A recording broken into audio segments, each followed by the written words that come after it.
おはようございます。俊也です。今日の FD レストアはこちら。リアフェンダーの板金。塗装を剥がしたままにしておくと鉄板が錆びてきてしまうので、早いとこサフェーサーまで仕上げてしまいたいと思います。この車、買ってきた段階から板金修理がされていて、パテが割れたところから雨水吸って鉄板が錆びているような状態でした。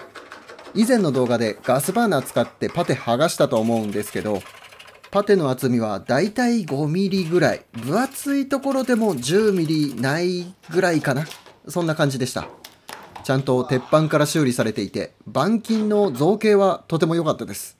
ただ塗装の密着不良がちょっといまいちだった。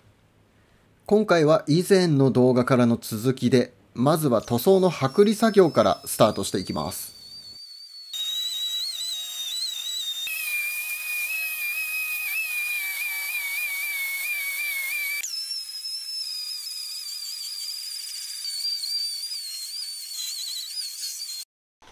はい、一通り塗装を剥がし終わりました。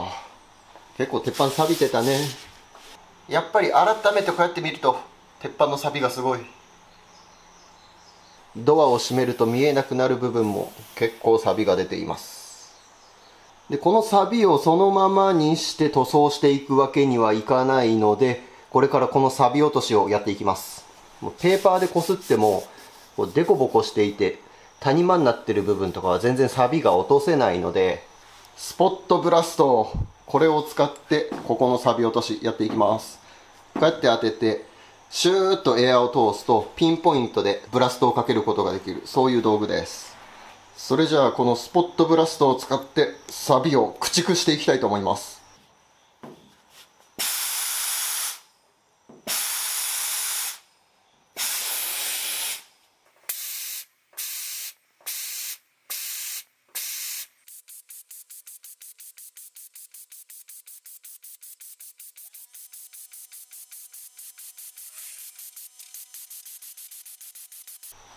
およそ3分かけただけでこんな感じ。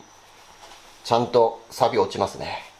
で、このクレーターになってる錆びの腐食穴みたいになってる部分もしっかりと錆びが落ちてくれるので、添加剤とか塗らずにこのまま作業ができそうです。まあこの程度の錆びだったら正直この辺全部添加剤塗ってサフェーサー入れてパテつけてしまえばそこまで錆びもひどくないからいいんですけど、ただやっぱりちょっと錆び気になるしね。落とせるんだったら落としといた方がやっぱり将来的な不安は解消されるから、しっかりと錆び落としやっていきたいと思います。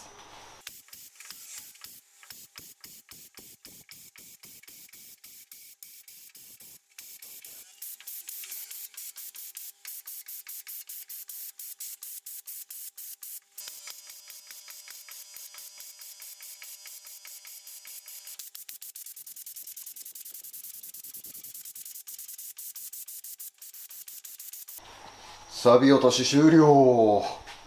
綺麗に錆び落ちましたね。やっぱブラストすごいわ。そしたら次、こっちの角っこの部分。ここはね、普通のノズルだと隙間が空いちゃってブラストちゃんとかけれないんで、こういう角っこ用の先が尖ってるやつがあるんで、これを使ってブラストをかけていきます。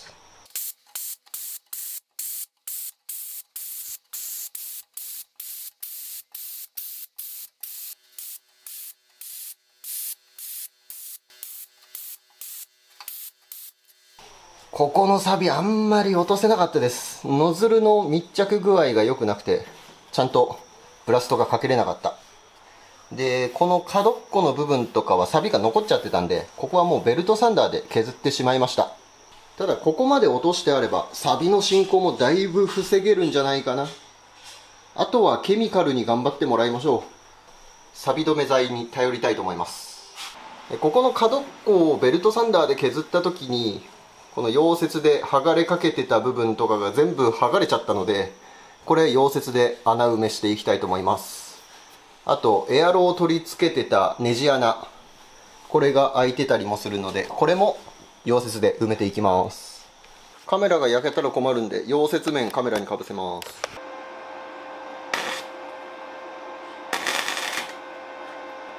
あいやー、鉄板引っ張られて薄くなってるから穴が広がっていく。これ埋めるの難しいぞ。ちょっと電圧を下げるか。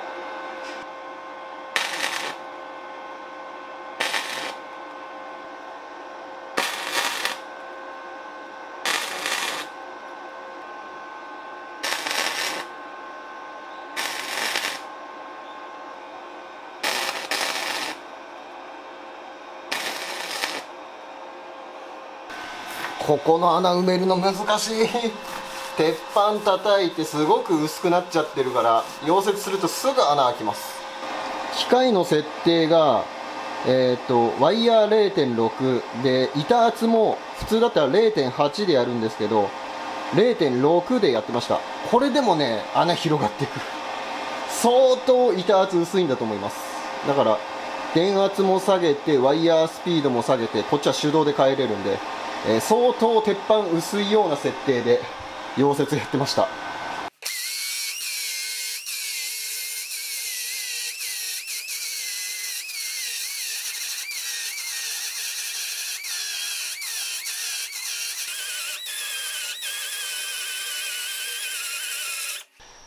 はい、それじゃあ板金やっていきましょうか。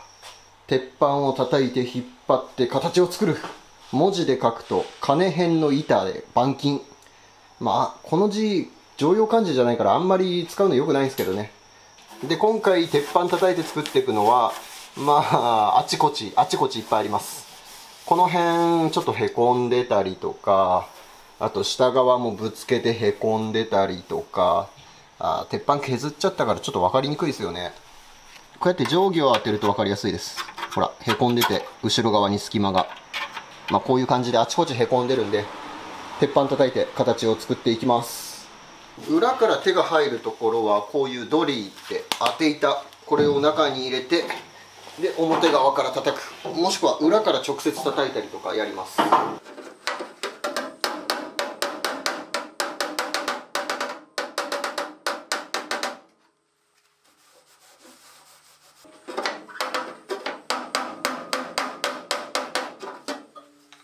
この塗料の残ってる場所もエクボでへこんでる。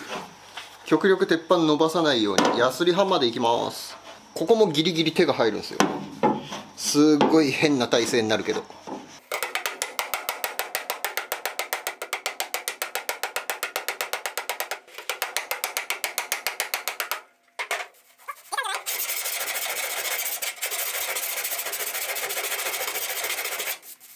まあいいでしょう。最初よりはだいぶへこみが治りました。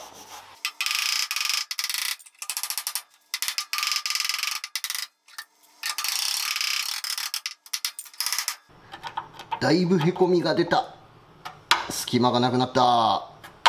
いい感じ。よし、次。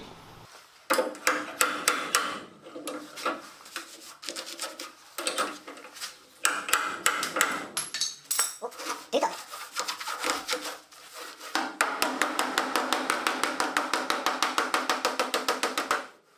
一通り板金終わりました。だいぶ形はいい感じに治ったんじゃないかな。この辺もへこみ出てきたしね。こっちは裏から出すことできたし、この辺のエクボもそれなりに直すことできたしね。うっすらパテつけてあげればもう簡単に治るぐらいなレベルになってます。で残るはここ、もともと板金されてた場所、もうパテが入っててここ剥がして、錆び落としまでやったんですけど、ここね鉄板がすごく硬い状態になってます。多分ここをぶつけて板金するのにここ引っ張った叩いたをやって鉄板伸びたんだと思うんですよね。でべっこん状態だったのを絞りを入れて硬くしたんだと思います。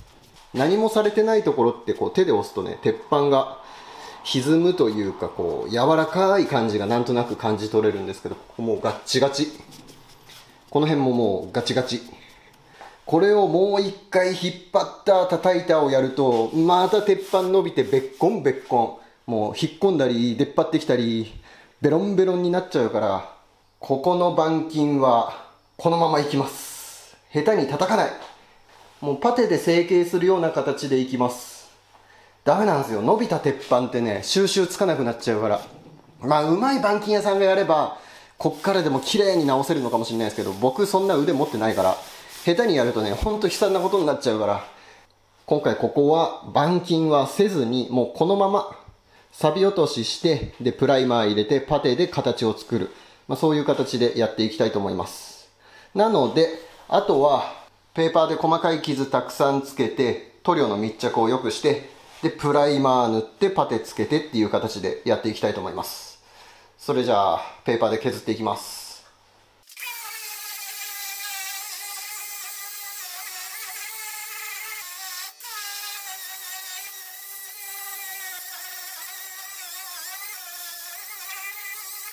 はい、少し動画は進んで、洗剤でパネル洗って、そして脱脂をして、マスキングをして、さらにここ、錆びてた部分に必殺錆封じを塗っておきました。ここでこう、鉄板の色の境目ができてると思うんですけど、こっちは何も塗ってない方。こっから下が塗った方。刷毛塗りで必殺錆封じ塗っておきました。ちょっと時間の都合上、これ乾かすのに3時間ぐらい乾かしてからじゃないと塗装できないので、カメラ回ってないところでささっと終わらせてしまいました。必殺錆封じ。テロソン。密着論出してる会社のやつです。これジムニーを板金して塗装するときにもね、この必殺錆封じすごくよく使ってたんですけど、塗装して2年、未だに錆の再発とか全然ないので、ものとしては間違いないと思います。めっちゃいい錆封じで、この必殺錆封じを塗った上から、次これロックのノンクロムプライマー、パテをつけるところに全体的に塗っていきます。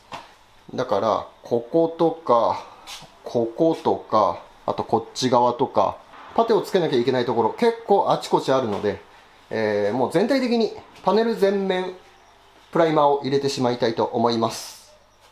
それじゃあ塗っていきます。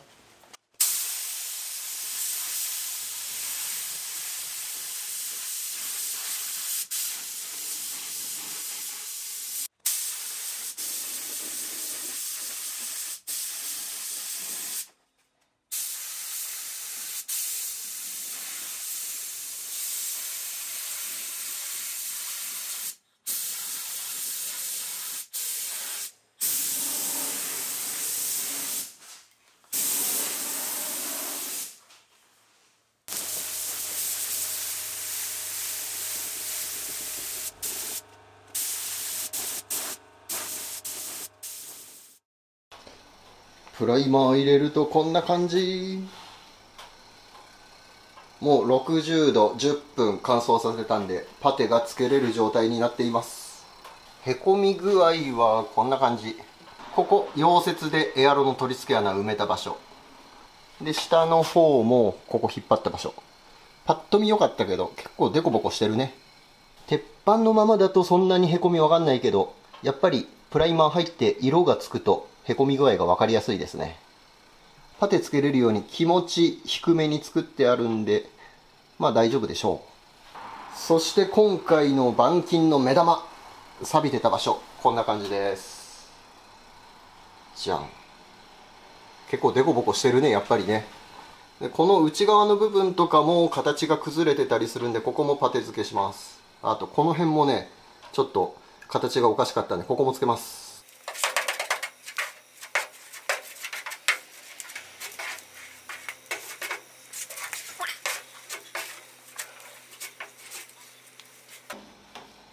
絶対1回じゃ形出ないから、ちょっと厚めにつけて形作りやすいように。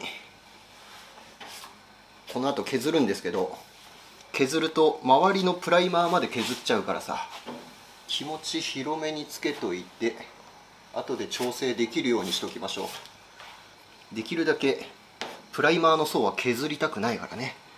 この後パテもう一回つけ直した時に鉄板直付けはしたくないから。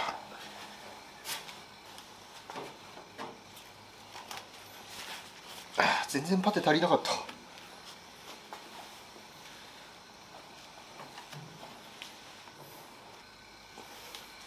パテなくなっちゃってんで追加作ってきます。作ってきました。固まる前のパテなら上から追っかけて塗っても大丈夫です。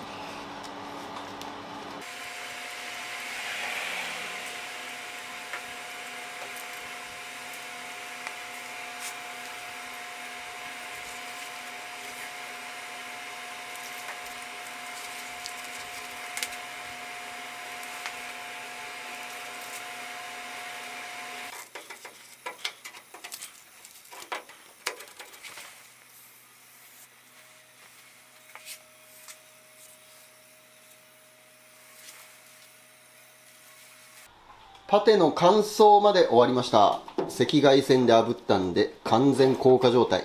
もうガッチガチです。パテつけてる映像結構持ってるなーって見えたかもしれないですけど、だいたいこの画面に映ってる面積で 250g ぐらいパテ塗りました。思ってるよりね、そんなパテついてないです。厚さで言えば10ミリあるかないか、そのぐらいだと思います。ただあまり厚付けしなかったから、まだこの辺が低かったりとか、ここも低いで、ここはちょっと高く盛りすぎちゃった。だからまだ形状がね、全然できてないです。まだまだ形が仕上がるには程遠いので、とりあえず荒研ぎということでダブルアクションでガーッと削って、ざっくり形整えて2回目のパテ付け、そして3回目のパテ付けとやっていきます。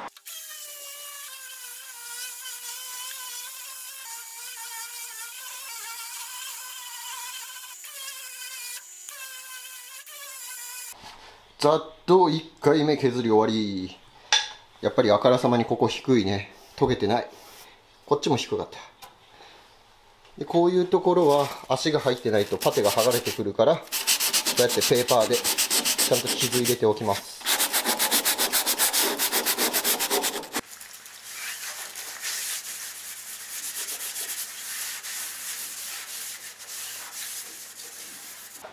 2回目はあからさまに低いところだけつけちゃいます。こういうところとか。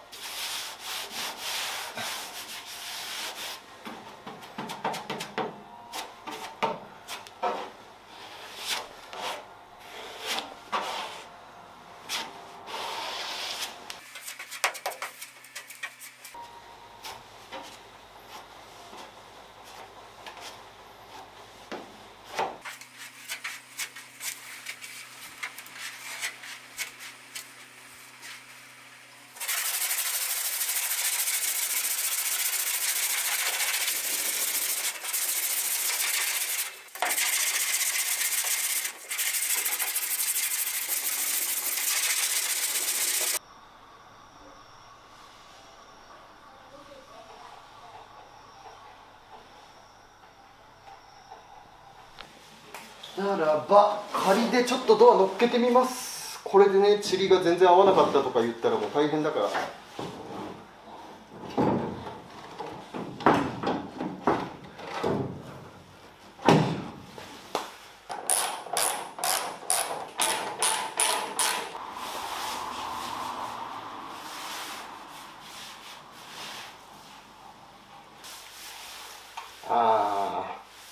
仮合わせして正解だった。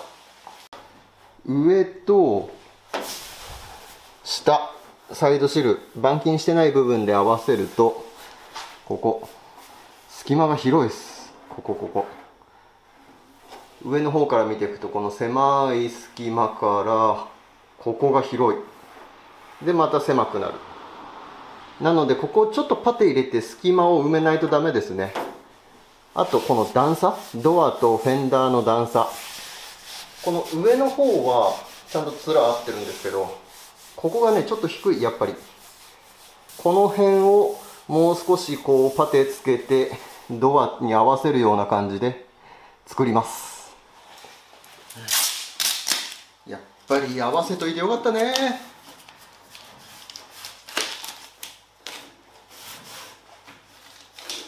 よし、こんなもんかな。いちいち微調整するのめんどくさいから、ドア養生しちゃって、もうドアの高さに合わせてヘラでしごいて形作っちゃいます。その方が早いし確実。じゃあパテつけてきます。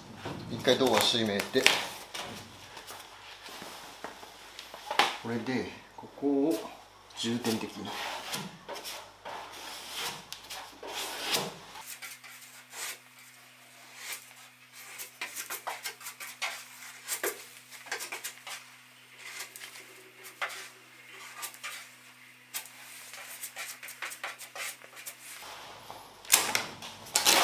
これでドアを開ければ、あと内側。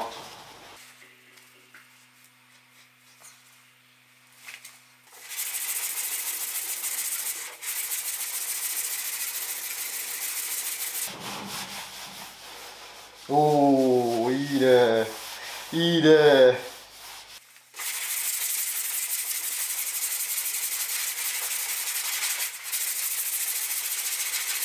だいぶいい感じになりました。ドアとフェンダーの高さ、これもちゃんと高さあったし、隙間具合もちょうどよく揃ってきた。あとはポリパテで歪みとか巣穴埋めてあげれば OK かな。こう巣穴みたいなのがこうポツポツ開いてたりとか、あとで多少うねってる、もう今手で触って分かるかな分かんないかなぐらいの歪みが若干あるので、もう一回薄くポリパテ入れて、で歪み抜いて形整えてやってあげれば完成です。映像は同じ作業の繰り返しになっちゃうからスキップします。はい、ということで歪み抜くのにパテつけて、で表面研いで巣穴もある程度拾って、でさらに240番でこのペーパーの目消しして全体的に足付けして脱脂まで終わらせて、あとはサフェーサー入れるところまで来ました。マスキングも終わってます。ただやっぱりね、こうプツプツちっちゃい巣穴、ピンホールみたいなのはね残っちゃってるので、これをエバーコート、これ使って埋めていきたいと思います。これちょっとこう砂っぽいような、コンパウンドっぽいような、ちょっとザラザラしたそんな物体です。これをこのパテの巣穴にこうやって塗り込んで巣穴を埋める、そういう商品です。元の状態はこういう半練りみたいな、リキッドみたいな、こんな状態。これをこうやって巣穴にすり込む。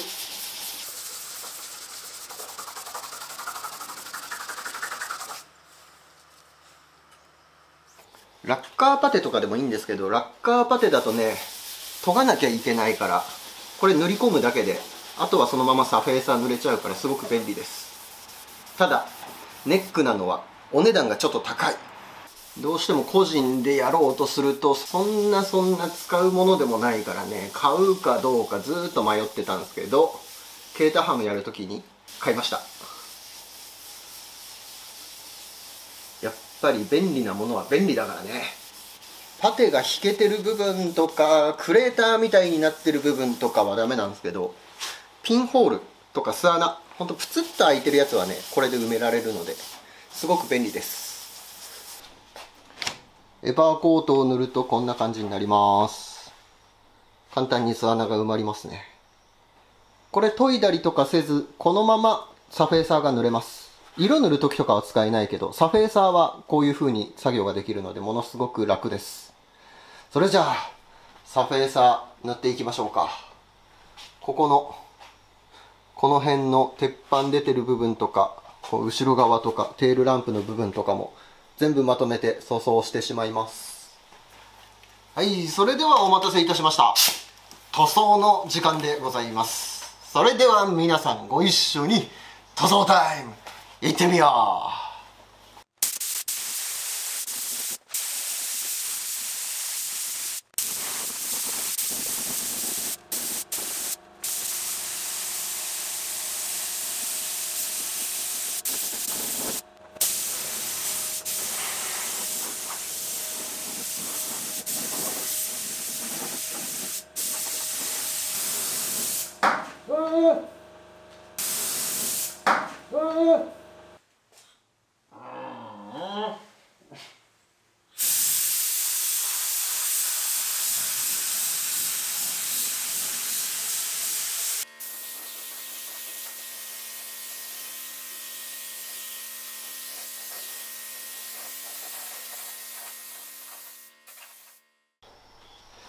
ホースをぶつけてしまいました。久々にやっちゃった。これ筋になっちゃってる。ここ一回厚めにサフェーサー入れといたから、後で塗装する前のね研ぎでここの段差は消します。いやーほんと久々にやらかしたな。たまにはねこういうこともあったりします。そしてベコベコだった部分綺麗になりました。内側もドアを合わせてみてもバッチリですね。いい形になりました。これでもまだパテの厚み1センチぐらいそのぐらいしかパテの厚みついてないので上々だと思います。手で触ってもね、滑らかな感じでへこみとかはないです。ヒューエルリット側はこういう感じ。はい、ということで本日はリアフェンダーの板金の動画でした。なかなかね、形作るの難しかった。こう平面がないんですよね、FD って。もう全体的にこう丸みを帯びてるから、どこ触ってもね、平らな場所がなくて、研ぐのがね、すごく難しい。本当にこれで形合ってるのかなみたいな。へこんでるのがわからないとかじゃなくて、面がこう、なだらかに、ちゃんとこの形でいいのかなみたいな。どうしても当て板使って研ぐとね、平面でどんどん削れてっちゃうから、削る時のこの当て板の角度とか、こう研ぎ方とか、すごく難しかったです。まあでも、だいぶ綺麗に仕上がったからね、これならうちのかみさんも満足するんじゃないでしょうか。うちのかみさんね、ほらどうしても僕が板金塗装屋だから、こういうところがこうだよねみたいな感じでこう教育してきたら、めっちゃ見る目だけは良くなって、もうここがあってこう粗見つけるのすごい上手くなっちゃったからまあでもここまでしっかりやってあれば大丈夫、うちのかみさんも OK くれると思います。ドアの塵もいい感じに収まったし、鉄板は特に何もしないで元の状態のままですけどね。下手に叩くと本当ベコベコになって収集つかなくなるから、今回は触らずそのままにしました。ということで本日はこの FD のリアフェンダーの板金の動画でした。動画の続きが気になるという方はぜひチャンネル登録よろしくお願いします。最後までご視聴ありがとうございました。また次回お会いいたしましょう。バイ。